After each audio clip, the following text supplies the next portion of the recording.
Assalamualaikum warahmatullahi wabarakatuh. Perkenalkan, nama saya Ardita Putri Zakia dengan NIM 2000707 kelas 2A PG PAUD. Di sini saya akan mereview mata kuliah Hak dan Perlindungan Anak Usia Dini dari pertemuan 9 sampai pertemuan ke-14. 9 kita membahas tentang penyelenggaraan perlindungan hak anak. Anak, setiap orang yang belum berusia 18 tahun, termasuk yang di dalam kandungan, banyak sekali kekerasan terhadap anak, kekerasan anak di tengah masyarakat, adanya buruh anak, penculikan anak, perdagangan anak, kurikulum yang terlalu padat untuk anak seperti PR yang bertumpuk. Adanya kekerasan pada anak, seharusnya orang tua lebih bisa mendekatkan diri pada anak, berdiskusi pada anak, berkumpul bersama anak, bercerita ke anak gimana kesehariannya selama di sekolah. Banyak orang tua yang terlalu sibuk dengan pekerjaan atau pertengkaran orang tua yang mengakibatkan perceraian, sehingga membuat anak menjadi kurang kasih sayang terhadap orang tua.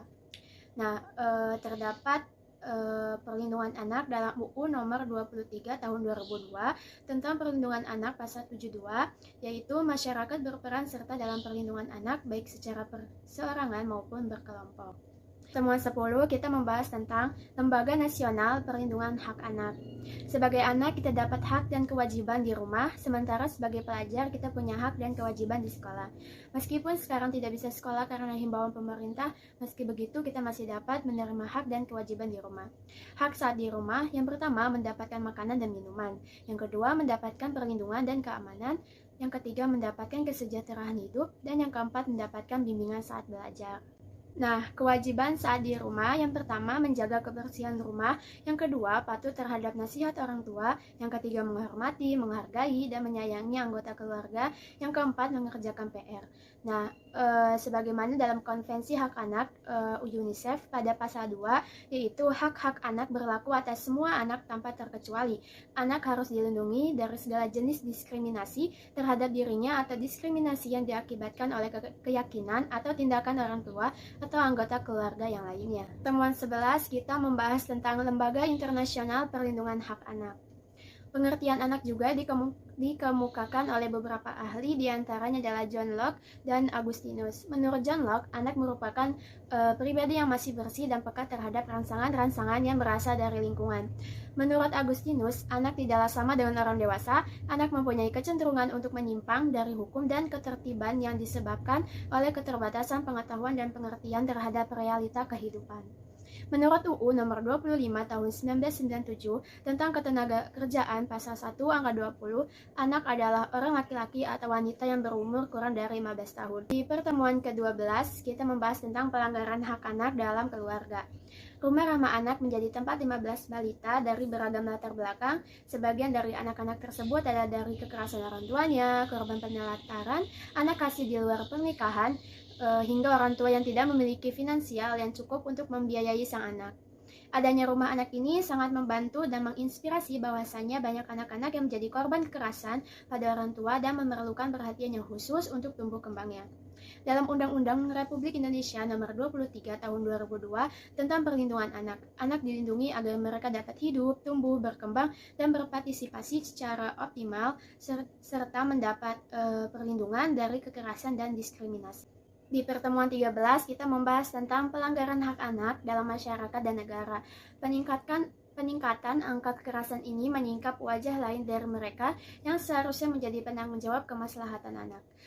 Data KPA menunjukkan bahwa kekerasan terhadap anak kali ini terjadi di lingkungan terdekat seperti di rumah tangga, sekolah, lembaga pendidikan, dan lingkungan anak.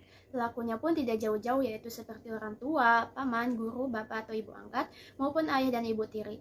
Inilah potret kusam masalah anak di negeri ini. Mereka yang seharusnya berada di garda terdepan untuk melindungi malaikat-malaikat kecil titipan Tuhan ini, malah sadar tidak sadar bersengkokol untuk merusak mereka. Negara, pemerintah, masyarakat, kerabat, dan orang tua seharusnya bertanggung jawab dalam menjamin hak anak. Negara Indonesia telah mendedikasikan diri untuk menjunjung tinggi hak asasi manusia dengan memberikan perlindungan terhadap anak secara khusus melalui UU nomor 23 tahun 2002 tentang perlindungan anak yang secara substansial sudah cukup mengakomodir hak-hak anak untuk dijadikan dasar yuridis dalam memberikan pemenuhan. Pertemuan 14, kita membahas tentang perlindungan hak anak atas kesehatan dan ancaman gizi buruk.